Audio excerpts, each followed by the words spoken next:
This is something I feel is so important, and it doesn't just pertain to witchcraft. This pertains as well, not just to spirituality. It's a psychological thing too, and it's something that can affect a great deal of people. And I do think a lot of you guys that watch my content and listen to me are probably affected like this too. Maybe not everybody, but a lot of you. And if so, please share your stories, share any hints or tips you've got to cope with this in the comments, because I feel that that's important. Help each other out. This is what it means to be a mirror. This is something that I am experiencing.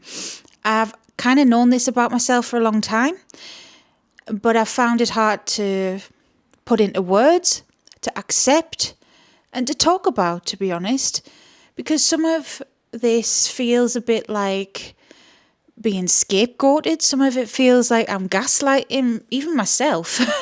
Like, surely not. Surely this isn't a thing. Well, it's more prevalent than you may think. And like I said at the start just there, it isn't just a spiritual thing, but on a spiritual level, between us, I do think there are people out there that are meant to be mirrors, whether we like that or not. It's part of like our soul's purpose, our soul's journey to help humanity, not just ourselves. And it's a hard job. It's a thankless job a lot of the time, 99% I would say. So what is it? And what are some signs of it? What can you do? Let's talk about being a mirror. Let's get into it. Right, if you're new, welcome. If you're not new, welcome back. I'm Sarah, that divination witch. This channel is a witchy safe space and community. Yes, I talk about witchcraft, spiritual things, my journey, other things. Got loads of stuff going on, but most importantly, this is a community where we share and we don't judge. We don't tolerate crap here, so if you like a community that is safe, hit subscribe, it's free. And if you want to support me in the channel, all my links are below. I've got a website and a shop where I do readings. I've got Patreon, teaching all sorts on there. We're also going through something called the Year of the Dark Goddess, exploring each archetype. It's a magical spiritual thing. If you want to check it out, it's all linked below. So I've got my little notepad next to me here. If I look down, it's because I'm looking at my notes, because I did scribble a few things down about this. Being a mirror is essentially you reflecting somebody's feelings, thoughts, behaviours, emotions back onto them. And this can be subconscious as well as conscious. Some of us seem to be a mirror given the family we're born into and the circumstances we're born into. And this is something I've come to realise about myself. Growing up, I very much was the mirror. I didn't know it at the time, but I was. There were adult caregivers that took out their insecurities on me. And I think some of them, it's because I represented something to them that they no longer had. Whether it was hope for the future, whether it was a mistake that they wish they didn't make, whether it was having an innocence that they didn't have anymore. There were numerous different things, and there were numerous different adults that did this to me. Now, to be raw and honest and vulnerable with you, my parents, I've never known them together. They were always divorced. Well, they were married, obviously, until I was born, and literally before I was 1 year old, they had a divorce. So being raised with a broken home, for any child, that can affect them. Even if they have the best life ever, it can still impact you in some variety of ways. But for me, I'll be honest, it wasn't just my parents. There were other family members as well. And it wasn't just step-parents either. I feel like when you are a child of divorce, this is just my opinion, I'm not a mental health professional, just disclaiming there, but especially if you don't have siblings, which I don't, you are put on some sort of spotlight, some sort of scrutiny. I have a lot of things buried in my subconscious that are products of this time, and a lot of adults in my life that, like I say, were not just parent figures. There were other members of the family and family friends getting involved with stuff that really shouldn't have been.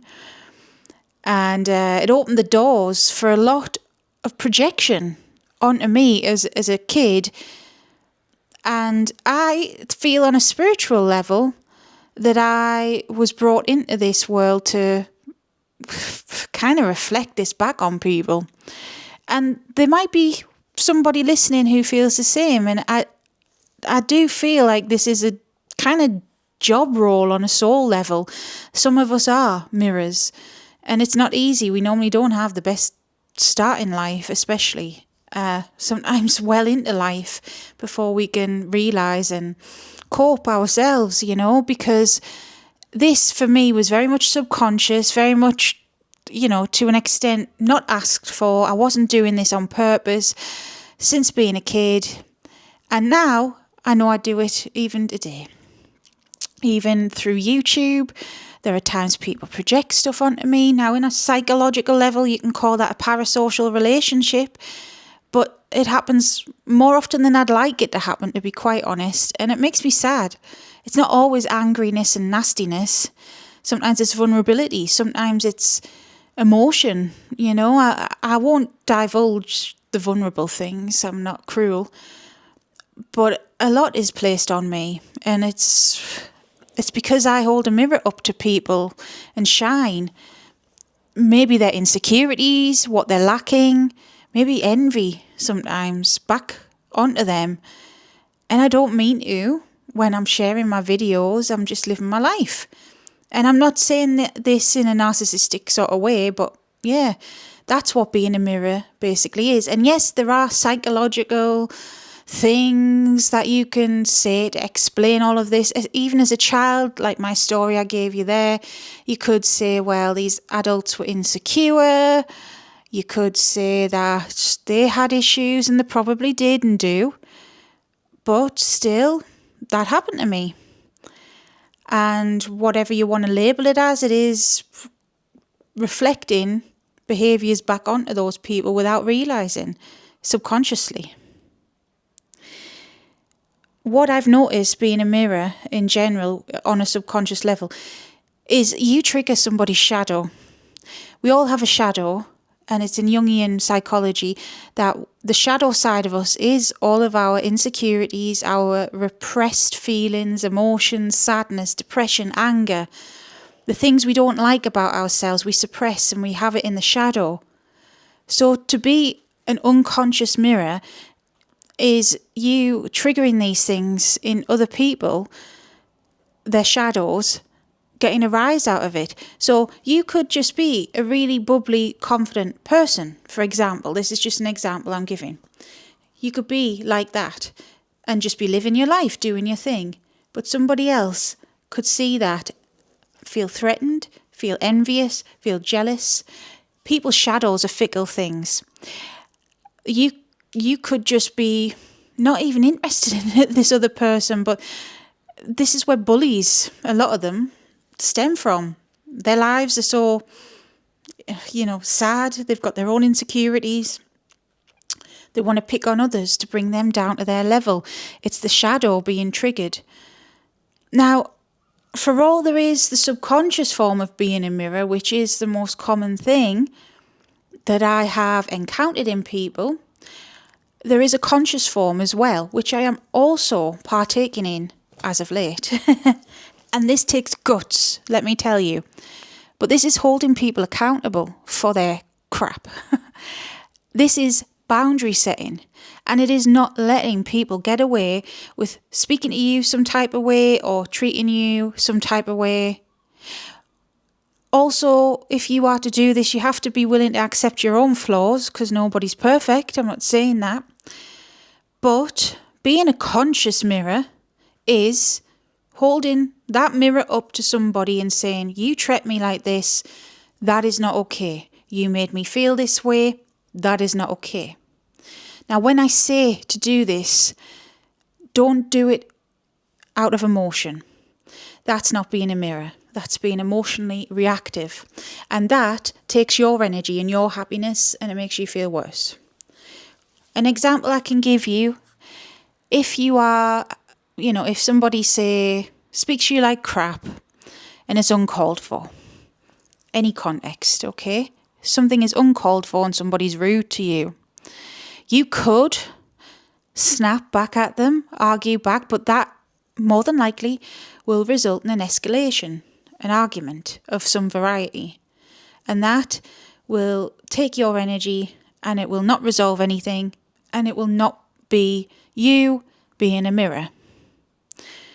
What you ought to do at that stage is to take a step back, even if it's from a few minutes to like a few hours, even if it takes you even a day or two, depends on the severity, who this is, the context. But if you can take a step back, and if you can note to yourself what happened, was it truly fair or not? If it wasn't, point it out and be calm and collective about it. Do not allow your emotions to cloud how you react and how you speak. And straight up tell whoever, you disrespected me, you did this thing, or whatever happened, depending on the context. That is not okay. You need to take that on board. You need to stop this behaviour. If they cannot apologise, if they cannot change, if they keep doing their behaviour, call them out again. What I would say though, and this is entirely up to you and on the situation, the context, who else is involved, all of this stuff, there's a saying where I'm from, you can tell I'm such a Geordie sometimes. Don't go flogging a dead horse. Meaning, if something isn't worth it, it's not worth it. If somebody's stubborn and not going to change and be immature and not accept their flaws, if somebody's being a real prick like that, are they really somebody you want to spend your time with and energy with? Like, there's no use in flogging a dead horse. And now sometimes you have situations like, even me, I have them still. There's family members that can be like that. You just have to find different ways of coping, distancing yourself as best as you can. But being a mirror, it is integral to our progress as humans, I feel. Whatever you want to believe, whether you want to say it's spiritual or not spiritual, regardless, we all need somebody to keep us in check sometimes. We all need somebody to tell us, right, that wasn't okay. Because ultimately, live and let live. And don't be an asshole, essentially. But the way of the world, that's an ideal situation, and we know it's not really going to happen, is it? But if we are to progress as a species, that's what we got to do. We got to take the feedback. We've got to accept, or actually, could have done better there. But a lot of the population, a lot of humanity aren't like that. It takes a strong, strong person to do that, let me tell you. And if you can do that, hats off to you. If you can accept criticism, if you can admit your flaws, then you are truly a strong person to do that, because it's not easy. But yes, that's what being a mirror is. You can do it consciously and subconsciously. There is also something called a dark mirror, which is, I guess, a bit more spiritual, but it is mainly focusing on the really dark behaviours and shining a light on that, because being a mirror can also shine a light on positive things. I know I've spoke a lot about the negative there, but we can also shine a light on, wow, you're my bestie, you make me feel great. We can do it in a positive way too. Feedback is both positive and negative. But yes, that's what it means. If you've got experiences like that, maybe you're a mirror. Let me know in the comments. I hope you found this useful. If you liked it, hit subscribe. Go check my channel out. I've got playlists on all sorts of stuff. I talk like this sort of thing all the time. And yeah, until next time, stay safe, stay witchy. Bye.